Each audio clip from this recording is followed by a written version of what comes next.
नमस्कार, मी पंजाब हवामान अभ्यासक मुक्काम पोस्ट कोगळे धामणगाव तालुका शिलो जिल्हा परभणी. आजपासूनचा शेतकऱ्यांसाठी परत एक अंदाज येत आहे. कारण की काय झालं की पूर्व विदर्भामध्ये आणि विदर्भामध्ये शेतकऱ्याचा हरभरा काढणी चालू आहे, गहू काढणी चालू आहे, तसेच कांदा काढणं चालू आहे. म्हणून शेतकऱ्या आणि तूर देखील काढणं चालू आहे. म्हणून खास करून हा अंदाज पूर्व विदर्भ आणि विदर्भाच्या शेतकऱ्यासाठी देत आहे.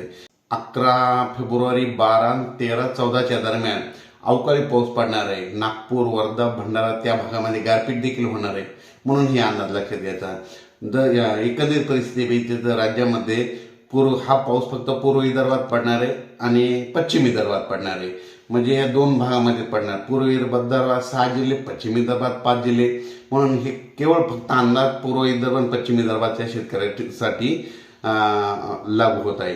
म्हणून सर्व शेतकऱ्यांना सांगू इच्छितो की पूर्व विदर्भामध्ये सांगायचं झालं तर 11, 12, 13, 14 फेब्रुवारी दरम्यान नागपूर, वर्धा, भंडारा, गोंदिया, चंद्रपूर या भागामध्ये काही काही ठिकाणी गारपीट देखील होणार आहे. म्हणून हे अंदाज लक्षात घ्यायचा.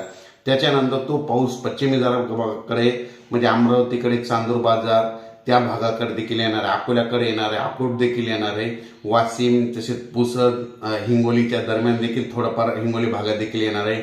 म्हणून हा अंदाज लक्षात घ्यायचा. त्याच्यानंतर परभणी बुलढाणा जिल्ह्यात देखील थोडाफार पावसाची शक्यता आहे. त्याच्यानंतर जळगाव जिल्ह्यामध्ये देखील पावसाची शक्यता आहे.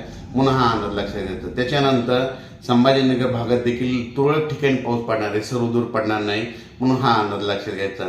त्याच्यानंतर सांगायचं झालं तर कोकणपट्टी आणि पश्चिम महाराष्ट्रात मात्र अंशतः ढगाळ वातावरण राहणार आहे. त्या भागातील द्राक्ष बागायती सर्व शेतकऱ्यांना सांगतो, तुमच्यासाठी आनंदाची बातमी एक सांगायचं झालं तर म्हणजे 10 फेब्रुवारीपासून उन्हाचा पारा वाढत जाणार आहे. म्हणजे महाराष्ट्रातच नाही तर संपूर्ण देशाभर उन्हाची तीव्रता वाढत जाणार आहे. त्याच्यामुळे ही द्राक्ष शेतकऱ्यासाठी, टरबूज आणि खरबूज शेतकऱ्यासाठी आनंदाची बातमी देत आहे.